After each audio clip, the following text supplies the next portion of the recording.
Thank you so much for your invitation. Yes, presently, as we are preparing to do this program, Malta is going through, I think, an unprecedented situation of power cuts.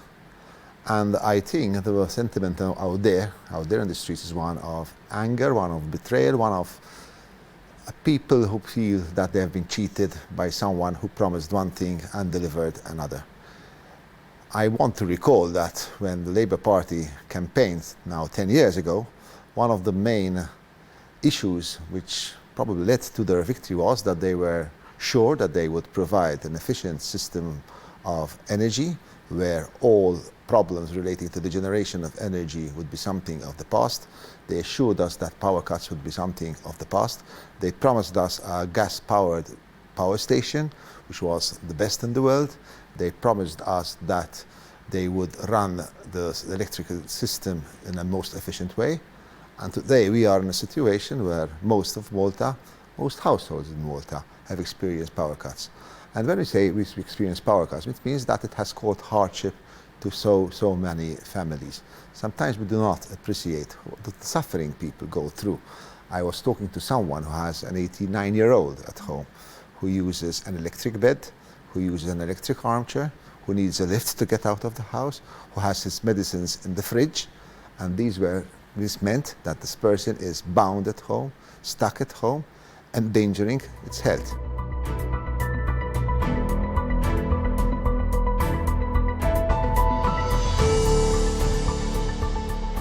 We've read in the newspapers the effects on our livestock, our animals, a number of pets who have gone through a lot of hardship.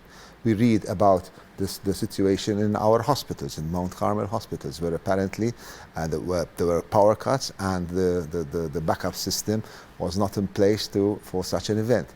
So when we speak about power cuts, we are speaking about power cuts which have caused so much hardship on so many people. So I can understand, I can appreciate the anger out there, I can appreciate the sense of betrayal by those who promised something and delivered another thing. You do recall that until some days ago, we had ex-Prime Minister Joseph Muscat still boasting of a power station which he delivered, which he said has solved our problems in relation to generation and of electricity in our island. We have the Prime Minister who still defends the biggest corrupt monument on the island, which is the power station built by Conrad Mitzi, Joseph Muscat, Keith Cambry and all their friends. And today we have a situation where we've spent millions of people's money, people have pocketed billions from such a project, and the situation is that till today we do not have a system which guarantees electricity to all our households. So there is anger out there, there's a sense of betrayal, and there is, I think, more than ever a determination by the people that now this is too much, this is more than enough, and it's time to change. What about businesses? There were a lot of supermarkets. Absolutely. And a lot of department stores who were affected. I speak to so many people. I was speaking to a restaurant owner who had a dinner of 50 people specifically booked inside because it was a very conditioned restaurant, and he had to explain to his clientele that this tonight the event cannot go on, cannot take place because there is no electricity, no electricity, no air conditioning, and the event had to be cancelled. And I'm sure there are so many other similar instances where such things happen.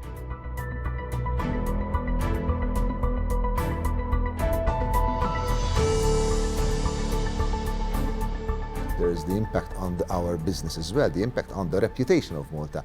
Who would want to come and spend a week in Malta, a week in summer, July in Malta, and not being sure that he has air conditioning in his room, not being sure that he has electricity in his room, not being sure that he doesn't have this basic thing any tourist coming from anywhere would expect when spending money in a European country, because we project ourselves to be a modern European country, when in actual fact we have the situation where you have presently in Malta probably thousands of tourists who have experienced power cuts, something which I definitely did not expect, and going back home with such a terrorist experience, and I think so that even damages our reputation out there. You mentioned the pledges of the Labour Party 2013 manifesto with regards to energy contracts. Can we talk about what happened there? Absolutely. I think the biggest letdown of the Labour government was that the whole talking, the whole propaganda before the election of a big revolution in terms of our energy generation was in fact the facade to cover up the biggest, I think, corruption scandal, which is the Electrogas power station, which as confirmed by the Auditor General is a project which is orchestrated from the very beginning to favour a small group of people, very close to Joseph Muscat, a small group of people very close to Keith Cambria, a small group of people very close to Conrad Mitzi, to the detriment of the people at large. So the big irony is this, that one of the biggest pledges was in fact a cover-up for one of the biggest monuments of corruption, and that makes people even more angry. The sad situation is that now we are 10 years down the line of a Labour government, and it's evident that the government has no long-term vision for the energy sector, has no short-term vision. We have a situation, as I said, where we have power cuts, never-ending power cuts in all localities all over the island. And this is not what the country needs. The country needs a long-term vision, a planning in so many sectors, amongst which even in the energy sector. We have fallen so much behind in terms of the renewable energy, in terms of we pride ourselves on the sun and the wind and all potential this country has, but government unfortunately has no plan at all insofar as the energy sector is concerned. What would your advice be to people in their homes, elderly people, businesses who may face more power cuts? First of all, I would ask the people out there to make a political decision. So many have tried Labour, have tested Labour, and now you have the results. So it is now to make a judgment on whether the Labour Party has delivered in so many sectors, amongst which the energy sector. Naturally, we at Partito Nazionalista are also committed to make sure that this country makes the progress it needs, the investments it needs, have the vision for a better energy provision for our island. So yes, Partito Nazionalista is the party which can only guarantee that in the future we have a very clear vision of where we want to go to as a country which should be a proud European country with proud European standards, where the basics, at least the basics like having energy at home, electricity at home, is guaranteed all the time. You mentioned the Electrogas contract.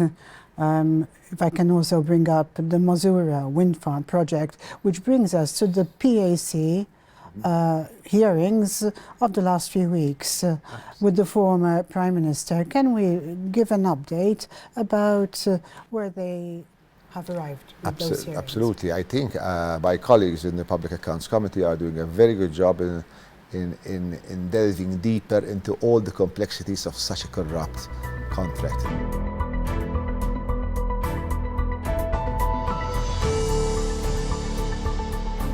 The more you go into detail, the more you explore, the more you read what there is about this contract, the more you realize that this was an orchestrated, corrupt act.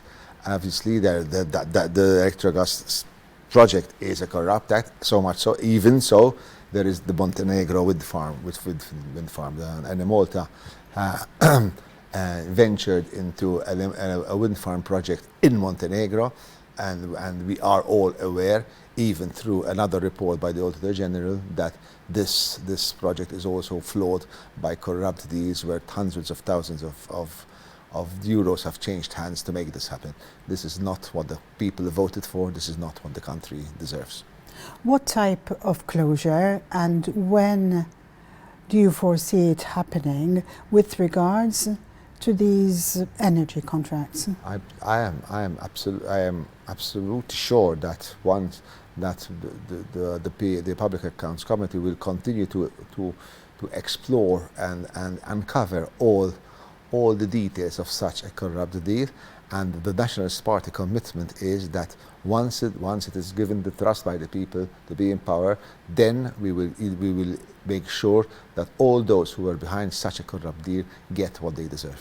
How easy is it to repatriate money that's been spent or has disappeared? Absolutely. I mean, we already paid a very high cost, and we continue on a daily basis, continue to pay public money, which is your money, people's money, to finance such corrupt projects. So I think we are duty bound to ensure that justice is done, and whoever was in any way involved in such corrupt deals is made to make up and pay for such disgusting, I would say, acts. Can we speak about the happenings of last week, the case of Jean-Paul Sofia and the Prime Minister's U-turn? What are your comments about that? Well, I think it was a very sad situation. We had a situation where a mother lost her child. A mother lost her child and declared she lost everything because her child, her only child, was everything she had, who was asking not for something, was for what any mother would ask for. She wanted to know the truth.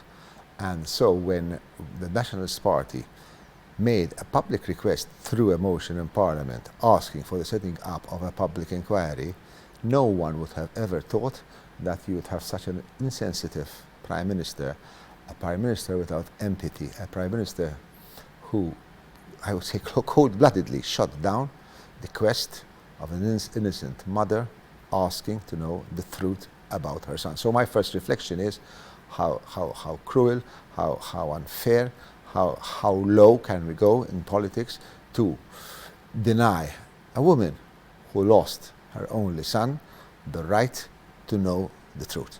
And that is what Robert Abela ordered his fellow members of Parliament to do. He ordered them to vote against a motion of the Nationalist Party.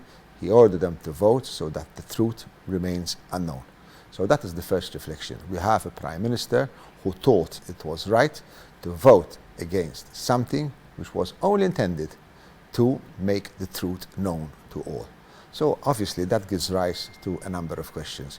Why would a Prime Minister, why would any Prime Minister want to deny someone of knowing the truth about what led to the death of his son? And the reflection everyone does, anyone who has some grey matter would say, this is being done because the Prime Minister is not comfortable with something, because the Prime Minister is not happy, is not comfortable that the truth be known. So that is worrying to all, worrying to the mother, worrying to the family, worrying to all decent people on this island who would, I would say in a very natural way, want to know the truth about the death of a young, innocent man.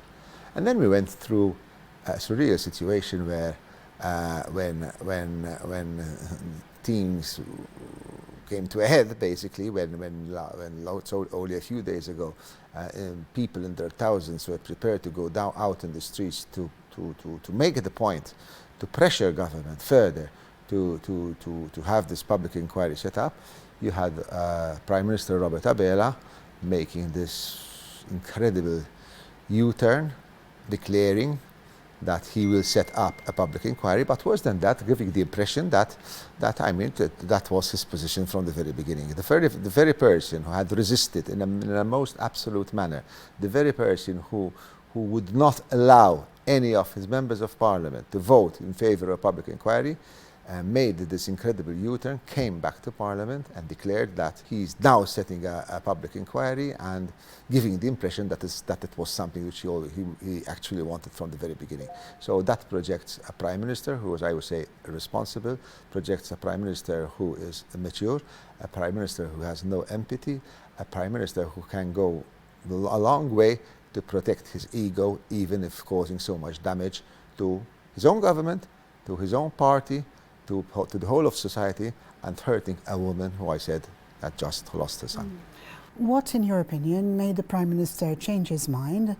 And do you believe that former Prime Minister Joseph Muscat was really involved in his decision? I think that it's like so many instances in politics. You come at a point where the force of the people, the strength of the people power is more powerful than any other power. I think Robert Abela realized that he had cornered himself. I think Robert Abela realized that there was real anger out there. I honestly believe that Robert Abela found himself in a very delicate situation where he had his own members of parliament, his own parliamentary group, I would say his own cabinet, who were not in line with what he was projecting. He found himself in a corner, and when you find yourself in a corner, one of the ways out is to do a U-turn. What Robert Abela did is not out of conviction. Robert Abela did what he did because he had no other way to do it. He realized that sometimes people power works. This is the lesson of history. Sometimes the power of the people becomes an irresistible force, and that was an instance. I think another instance, as happened to Joseph Muscat in 2019, where in what we in political parlance say is the tipping point, where there comes a stage where, whether you like it or not, you will have to give in. It happened to Joseph Muscat, who was chased out of office in 2019. It happened to Robert Abela, who was forced. He had no other way other than to give in to the power of the people. So that is a big lesson for all politicians from all sides of the political scenes, that there are moments when you cannot defy the will of the people. You cannot go against what is manifestly a just cause. You cannot go out of your way to defend your ego, to defend your power, to defend the status quo, by going against the grain, against something which is fundamentally right. The quest of that mother was something fundamentally right. The quest of this mother was so totally in sync with what the people out there were believing, was in sync with all the people, irrespective of political affiliation. Robert Abela, I would stupidly resisted such a situation. Robert Abela did not want a public inquiry. Robert Abela till this day is not convinced that there should be a public inquiry. Robert Abela did what he did because he had no other way out.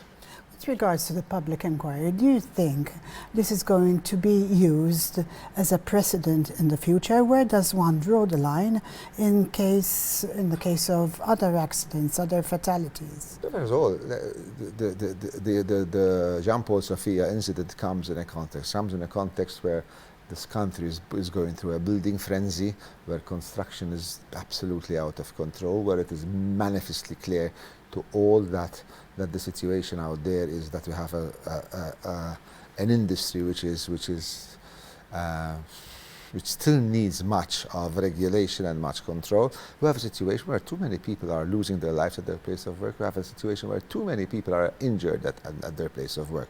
So this situation comes in the context after the death of Miriam Patch, in 2020, if I recall well, years ago, yes. a few years ago, when all the nation was shocked that an innocent woman ended up dead in her own home due to manifest negligence in a project which was taking place adjacent to her home.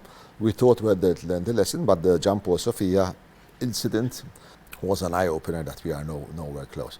Obviously, there are many other aspects to the Jean-Paul Sophia tragedy. There are big questions as to how this plot of land, this portion of land, ended in the hands of those who were developing it. There are big questions and question marks of who is behind this project and how they got hold of this project. There are big question marks as to the workmanship of the project. There are big questions which remain to date unanswered. And in a most mysterious manner, Robert Abela resisted that we come to the truth about all these factors. So I think the Jean-Paul Sophia case, which is a case of big emotions for a lot of people, could be the beginning of a change which this country radically needs, urgently needs as well.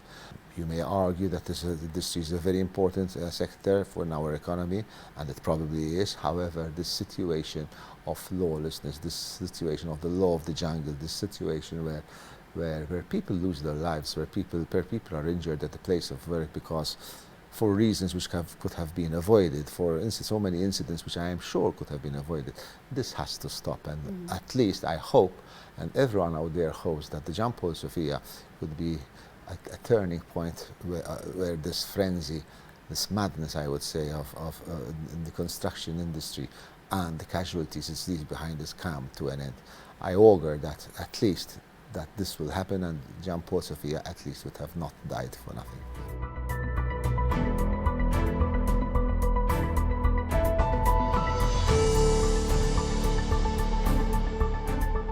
What, in your opinion, are the repercussions of the Prime Minister's change of mind in relation to governance and also in relation to the connection with the Attorney General's office? Obviously, people vote in a Prime Minister and expect a safe pair of hands. And when you see Robert Abela's antics over the last weeks, you immediately realize that Robert Abela is not a safe pair of hands, and that we therefore have a Prime Minister who you cannot bank on.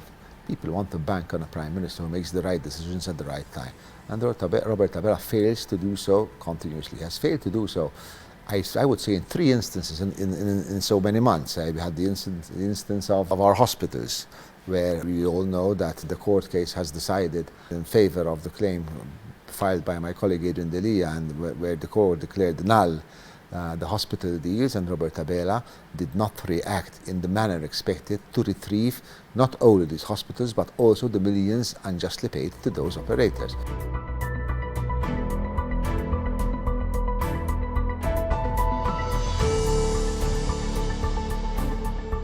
So that is one instance where Partito Nazionalista was on the right side of history just a few weeks ago. A few weeks ago as well, we had I think the most dishonest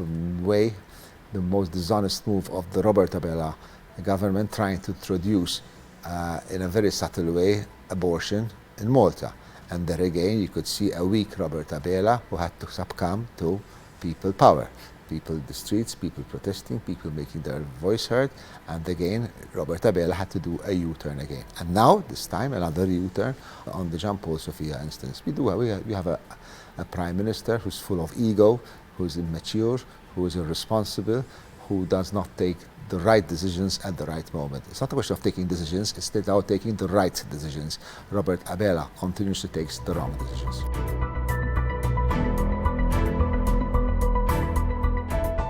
So do you think this is going to have an impact on his governance? I am absolutely sure, and people out there are absolutely sure, that what we've seen over the last weeks have dented, I would say, the facade, the false image of a government which portrayed itself as a government which is efficient, as a government which is full of energy. This is a government where we have a number of, I would say, cabinet members who are manifestly inept, who are manifestly incompetent in the various sectors they are responsible for, but more in a more accentuated manner. Now we have a Prime Minister who is manifestly not fit for purpose, is not fit as a person to occupy the most probably important post on the island. We spoke about the electricity, the heat. Obviously, it's very, very hot, crowded, the traffic, the construction, which brings me to focus on immigration. What are your views going forward on immigration? So immigration is more of a challenge than of a problem. But I think we should be honest with ourselves. This is the population increase in Malta is an intended, orchestrated, planned population increase. The population increase of 20% over 10 years is not a matter of people arriving on the island with boats. The 20% population increase is the result of an economic model which the Labour government has intentionally implemented on the island. So when we speak about immigration and the impact of immigrants on the quality of life of each and everyone living on this island, including the immigrants themselves, is that this is a consequence of political decisions taken by the Joseph Muscat and the Robert Abela government. The Joseph Muscat government, the Robert Abela government's economic plan is to increase the population. And that is causing the havoc, I would say, we have in the country at the moment, the massive impact the increase in population has had on our infrastructure, be it in the health sector, being in the electricity, being in the water supply, being in the transport system, the road system, the health system. This is all the big collapse, I would say, there is in all these sectors is a consequence mainly due to this massive and fast increase in the population on the island. So let's put everything in perspective. When we speak about the increase of immigrants on the island, that is not a consequence of boats arriving on our shores every other day. In fact, we did not have a boat arriving in Malta for, I think, more than a year now or so. It is the consequence of mass importation in an organized and, I would say, lucrative manner by a small number of people, at times very close to the Labour Party, which was leading to this situation where people are exhausted, I would say. That there is this sentiment out there, there's this sense of helplessness out there, that it has become totally unbearable. So when you see what's happening, we have to realize what is the cause, what is the reason why this happened. And the reason is the Labour module, the Labour Party's economic model, which has led to such an unbearable situation. What is the solution?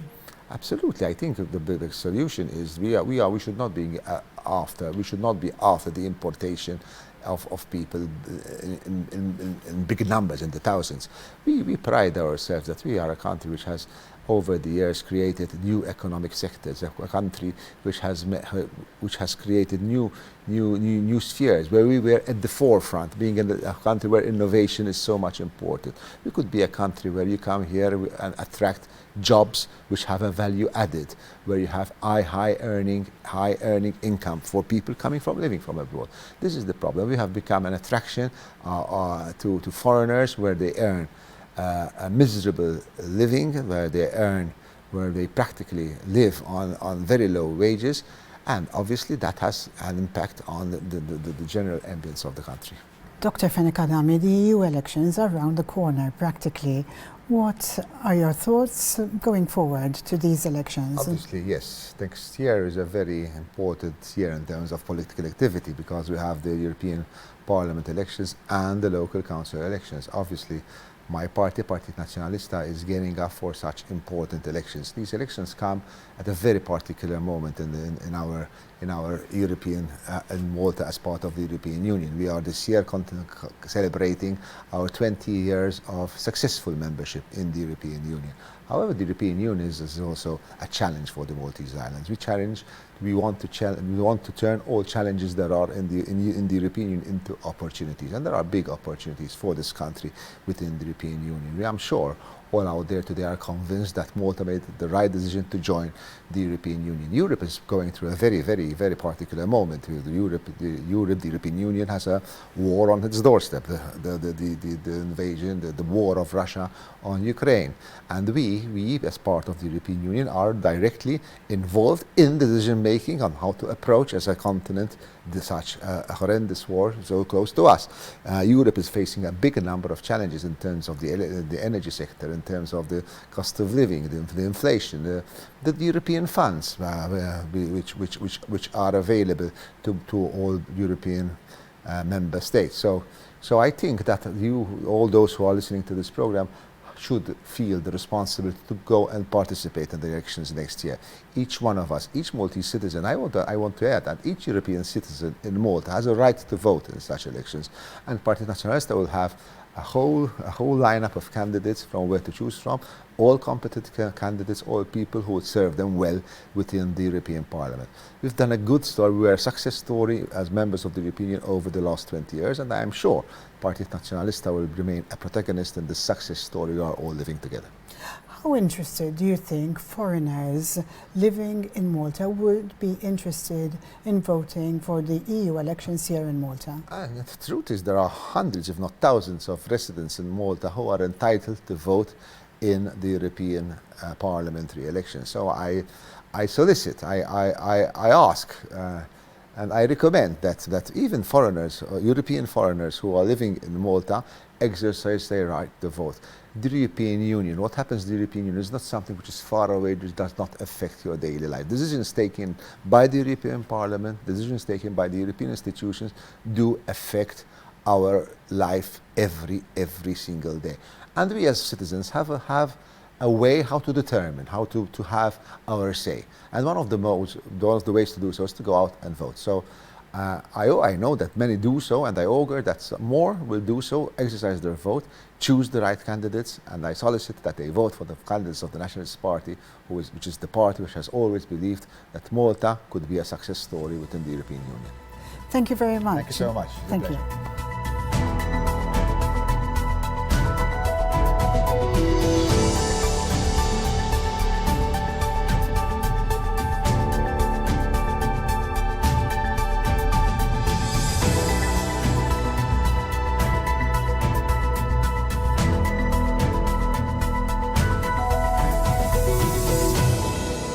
Thank you very much for joining our program today. For our current affairs briefing, we are joined by Dr Beppe Fenech Adami. Should you have any comments or queries about what we discussed tonight, please send them by WhatsApp to the number that appears on the screen. I'm Leah Hogg for Nets TV.